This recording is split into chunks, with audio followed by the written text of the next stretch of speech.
નમસ્કાર. મોરબી તાલુકાના રફાડેશ્વર ગામમાં વરસાદી પાણીના નિકાલની સમસ્યાને લઈને ગ્રામજનોમાં આક્રોશ ફાટી નીકળ્યો. લાંબા સમયથી શેરીઓ અને ઘરોમાં પાણી ભરાવાની સમસ્યા યથાવત રહેતા ગ્રામજનોએ મુખ્ય માર્ગો પર ચક્કાજામ કરીને તંત્ર સામે વિરોધ નોંધાવ્યો છે. સ્થાનિકોના જણાવ્યા મુજબ વારંવાર રજૂઆતો કરવા છતાં કોઈ અસરકારક કાર્યવાહી કરવામાં આવી નથી. ઘટના સ્થળે પોલીસ અને અધિકારીઓ પહોંચી ગ્રામજનોને સમજાવવાનો પ્રયાસ કર્યો હતો. ગ્રામજનોએ કાયમી ઉકેલની માંગ સાથે ચેતવણી આપી છે કે જો તાત્કાલિક કાર્યવાહી નહીં થાય તો આગામી દિવસોમાં વધુ ઉગ્ર આંદોલન કરવામાં આવશે.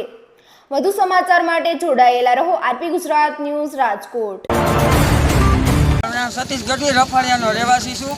આ 2-3 મહિનાથી અમે વરસાદ પહેલાં રજૂઆત કરેલ છે અને અમારે આ વરસાદ પહેલાં અમે રજૂઆત કરેલ છે સરપંચને કે અમારા ઘરમાં પાણી ગળી જાય છે. મારું 3 માળનું મકાન તોય છતાં નીચેથી બળબુડીયા જેવું પાણી આવે અને અત્યારે નીચાણવાળા વિસ્તારમાં પાણી ગળી ગયા. નાના છોકરાએ છતાંય નિકાલ નથી. અમે 2 મહિના પહેલાં રજૂઆત કરેલ છે. રમેશભાઈ પટેલ સરપંચ છે રફાડેશ્વરના, એને અત્યારે અમારા ઘરમાં પાણી ગળી ગયા. ઘૂંટણ અમારા તમે જોઈ શકો છો. બરોબર, અમારો એક જ માંગ છે કે પાણી નીકાળો અને શેરીમાં બ્લોક નાખી દો. બધી શેરીમાં બ્લોક છે, ફક્ત એક અમારી શેરીમાં બ્લોક નથી આખા ગામમાં. અમારી માંગ એક જ છે કે નિકાલ કરો. આ ચક્કાજામ શેના હિસાબે કરવામાં આવ્યો છે? અમારે પાણી રસ્તો નથી થતો, પાણી નિકાલ નથી. અમારા ઘરમાં પાણી ગળી ગયા છે. ખાધા પીતા છોકરા અપંગે. મારા બાપ ખાટલે પડ્યો. આજે 8 દી થાય, એને સંડાસ બાથરૂમની તકલીફ છે. કોઈ સરપંચ મંત્રી અમને ધ્યાન નથી દેતા. તમારે જવું ને ક્યાં? તો રજૂઆત કરી હતી તમે બેન? કેને રજૂઆત કરે? અમારે કોઈ હા પાછા નથી. અમારા ગામમાં કેટલી વખત કરી, કેટલા વિડીયો બનાવીને મોકલા છે. ઘરનો પરિસ્થિતિ આ પાણી ભરાઈ ગયું છે, અનાજ બધું પલળી ગયું છે. ખાવું કેવી રીતે, રાંધવું કેવી રીતે? તો બરોબર, ઘરમાં બીમારીનો ખાટલો છે મારા પપ્પાને. બરોબર, સોડી અપંગ છે અને મારે કોઈ હે નહીં કરવા વાળું નથી. ઘરવાળો નથી, દીકરો કે નથી રહેવા આશરો. બેન રાજેશભાઈ કમેજડિયા. શું પ્રશ્ન હતો? અમારે અમે સરપંચને બધી રજૂ કરી છે તો અમારો કોઈ પ્રશ્ન કરતા નથી પાણી કાઢવાના. તો અમારે અત્યારે રહેવાય એવું નથી. તો અમારે ક્યાં જવાનું બધાને?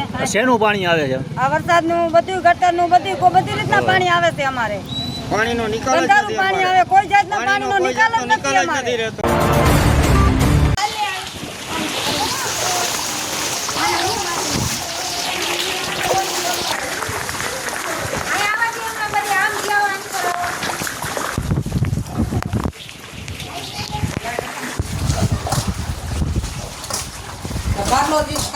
દેવું પડે, રાંધવાનું ક્યાં આવે?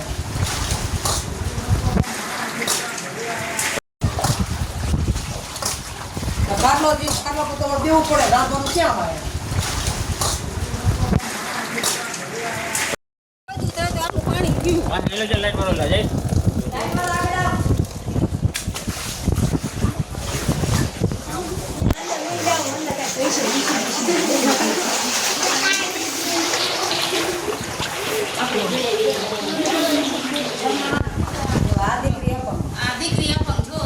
બાપા માંદા પડ્યા જો માં છે નહીં, ગરીબ ઘર છે. પાણી નિકાલ તો થોડોક